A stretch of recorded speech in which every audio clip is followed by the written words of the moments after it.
Thank you. Hey, They Kerry. told me I don't have to wear one, so I hope that doesn't make news. Yeah, that's good. That's good. Those doors are open, so this should be outdoors. Seems like it really is outdoors with a roof, right? Yeah, It's like absolutely. a dome with a roof. I want to ask you about Ryan Watts. I've followed Ohio State football for a long time. I don't think there's ever been a 6'3" corner that's actually played a lot of football. It looks like he's going to play a lot of football. I mean, Let's hope so. Guys, can we just get how rare is that to see a 6'3" corner Yeah. that can actually play outside corner? First one that I've coached. You know, we've coached a lot of long kids, and we love long players here. We love tall players, but they got to be able to change direction. They got to be able to play in space. And Ryan really does work really hard on it. Work really hard in the off season on being in a good football position with a good knee bend. You know, being able to play tall. There's nothing. You know, he can't be short, and we don't want him to be. So he's going to play tall. And we worked really hard on what that looks like and what that feels like, and I'm excited for his season. Those three true freshman corners, you did a good job recruiting them, all highly Thanks. rated. How you saw Denzel in the spring, obviously, Yep. in the winter, but I know it's early. How are they looking so far? Very, very good. Very pleased.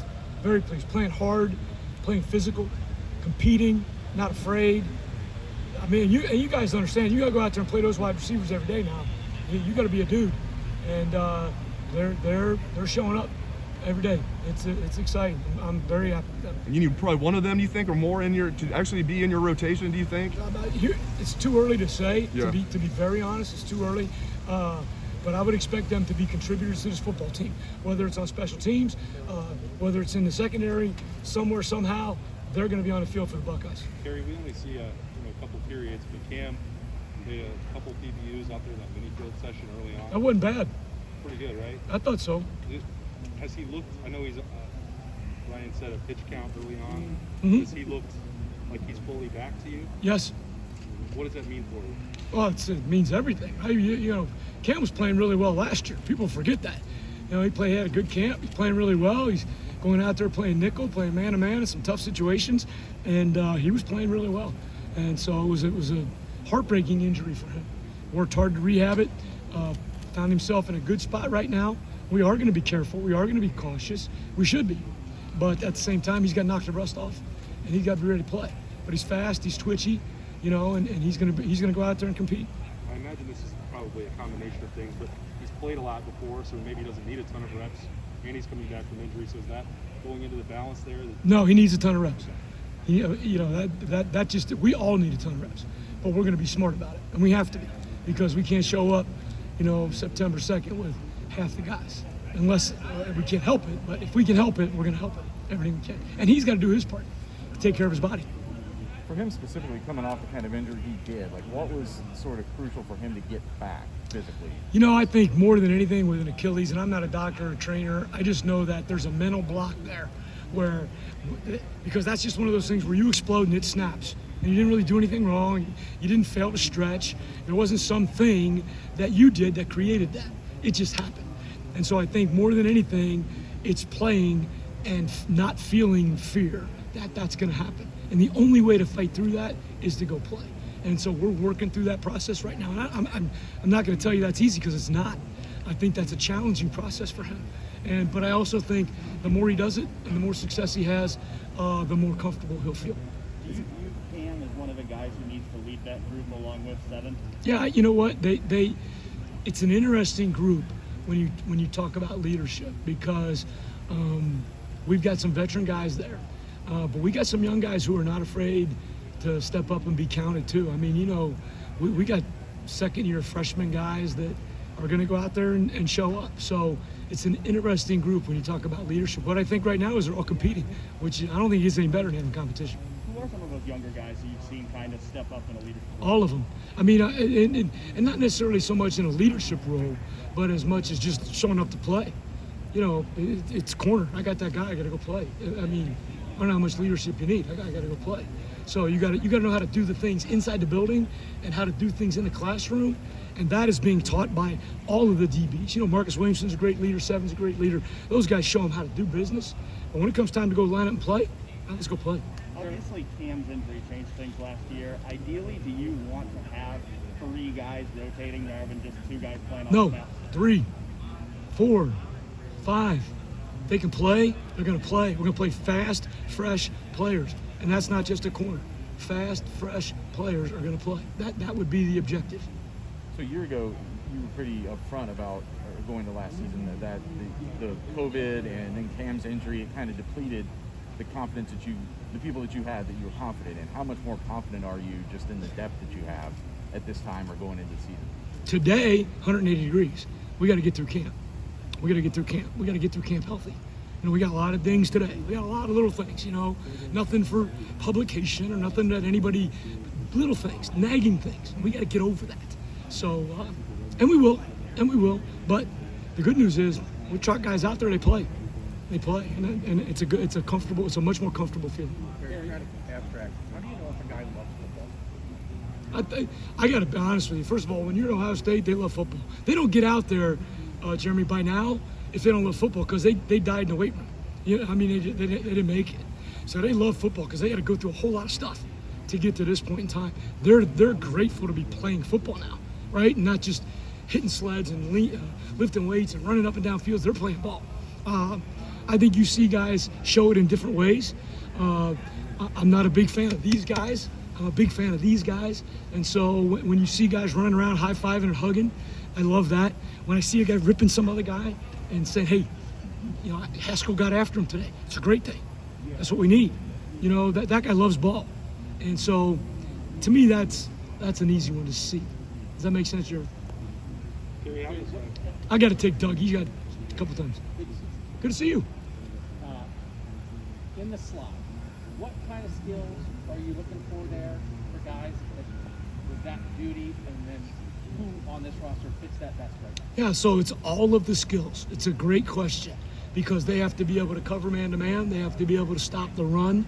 They're going to have run fits. They got to be able to block, destruct, and get off good blockers, sometimes tight ends. They have to be able to play zone coverage and have a great feel for that. They have to be able to pressure, blitz the quarterback. So all the skills are in play with a guy who's playing in the slot. And so those are unique players. And so those guys have to be trained to do those jobs, and they have to feel comfortable doing those jobs. Marcus did a great job playing there last year. Right now, Lathan Ransom is doing a great job as well. And then we got some young guys that are out there playing. Cam Martinez has had a great spring. He's had a great summer. He was gold in the weight room, which was phenomenal. He's had a great fall camp so far, and so he is competing. And then young guy Jansen Dunn. So we got 4 guys that are playing in that spot right now. But the reality is, Doug, the 4 or 5 best defensive backs going to be on the field now. So however we got to do that, and then we got to rotate them around. They all got to know all the jobs. They all got to know all the jobs so that we can do that and not be stuck with, what are we going to do? We can't play out of defense because we don't have that guy. That makes sense? Somebody over here. Yeah, Kerry, which one of those jobs do you think Fort Williams could do best? Which of those jobs? Somewhere in your 5, we're going to put 5 defensive backs out there. What does he do best? Well, Court, the thing that Court does first and foremost is Court Williams is the most diligent worker that I have been around anywhere, anytime, any place. The only guy that was like him was a kid named Logan Ryan at the Tennessee Titans. This kid is the first guy in the building every day. He's the last guy to leave. He's been living in a training room, rehabbing that knee. He watches film, he studies. Now he's got to go play. He had a year where he didn't play ball. And so it's not fair, Austin, for me to tell you exactly what he's great at yet because we're working him back in. I mean, his ACL was October, right? So but man, I'm excited for him. I'm excited to coach a guy like that. You talk about leadership. Nobody has to wonder where Court is. He's in the training room. He's in the weight room. He's in the film room. That's where he is every day, all day. Kerry, I remember when you first came back, we had a chance to interview you, I believe it was that February, right when you first came back, and you had just met Matt Barnes, and I remember you saying how impressed you were with Matt Barnes. Yeah. What do you think of his promotion, working with him more now? Yep. You having more freedom, kind of just be the defensive coordinator? Yep. Obviously, you're still going to work with the corners. Just what are your thoughts on all of that? I love Matt Barnes. I think Matt Barnes is a great coach. Matt Barnes is a technician. He coaches technique. He coaches it hard. He understands scheme, and he does a great job in that regard. He is a diligent, detail guy. He is my perfect partner in the back end because diligence and details are not always my strong suit, and he holds me accountable for that. I'm going to get them going, and they're going to go hard. He's going to make sure that every T is crossed, every I is dotted, and he's doing a phenomenal job. He prepares his meetings. I'm in all of them, and he is doing a great job preparing those kids in the back end. I'm very excited about the job that he's doing. So it frees you up a little bit, doesn't it? It does. To be It the does. I defensive love coordinator. it. It does. I get to go down and watch Larry's guys sometimes, and I get to watch Larry coach. And man, you have fun. Go watch Larry coach for a little bit. Go watch what those guys do in some drills, right? And watch Al. Al's out there wearing this pad and they're hitting him and his head snapping back. I mean, I love watching those guys coach. That part is really cool, and I'm getting so much more connected with all of those guys in those other areas. So yeah, it's a blessing to have Matt because it does allow me to do some other things. Kerry, DeMario McCall is obviously on your side of the ball now. What have you seen from him? What do you think his role could be? That's a great question because Matt had a great description of DeMario yesterday, and he told the DBs, he said he's a piece of clay. He's a piece of clay. He just does everything the way we tell him to do it because he's never done it before. Whereas other guys, right, do things the way they want to do it because they've done it before. Not DeMario. So he is doing things exactly the way, because he don't know any better.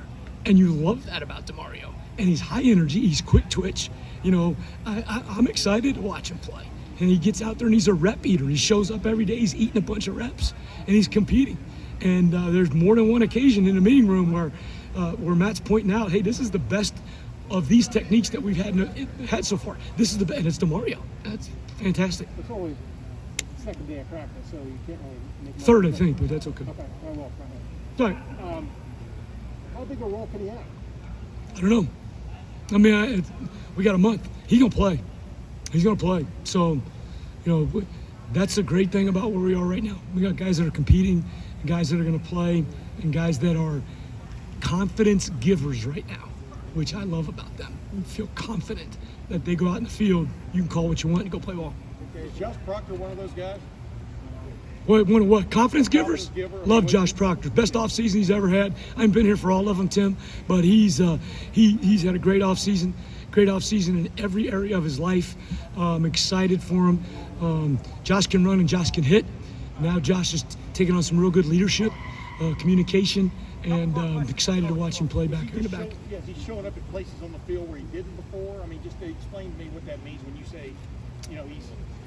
Yeah, I think what I would say to you is this: he's showing up consistently in places where he didn't before. In other words, flashes of greatness. Now we're getting consistent greatness, not flashes. Right? We can see it. He's not there yet now. We got to get better all month long, but he's coming now. Good, great question. Yeah. Yep. What would go into maybe I don't want to say easy, but as quickly as you offer it one day, and then maybe within 20 days. It's a great question. I think it depends on the player more than anything. I obviously believe that we have the greatest product to offer a young man and his family of anybody in the country, and I think that's an easy presentation to make. It's sometimes easier for them to see than other times. I would tell you that sometimes you just meet people and you have connections with them. I think I knew the day that I met my wife, that was the one I wanted. It took me a long time to talk her into going out with me. She wasn't a 20-day recruit, but the ones that you feel that connection with, and they feel it too. You get to the point where why wait? We got a great product. You really like it here. Let's go forward. And some of them do. And those are guys that don't look back. It's exciting. So when it does happen quickly like that, are there difficulties in making sure it sticks all the way until they got it? Here's what I think. In today's world, you better recruit guys every day. You better recruit guys on your team every day. You better recruit people every day, right? You better be positive and friendly and valuable to them in their life. You better be demonstrating to them that you're going to be able to make a change for them every day, whether they're on your team or somebody that committed to you 2 years ago. Because I think if you don't, there's too many people in the world that are showing them other things, and I think that's life. That's the world we're in, and that's okay. Because if you don't like change, you better learn to like irrelevance, and you better be able to move with it.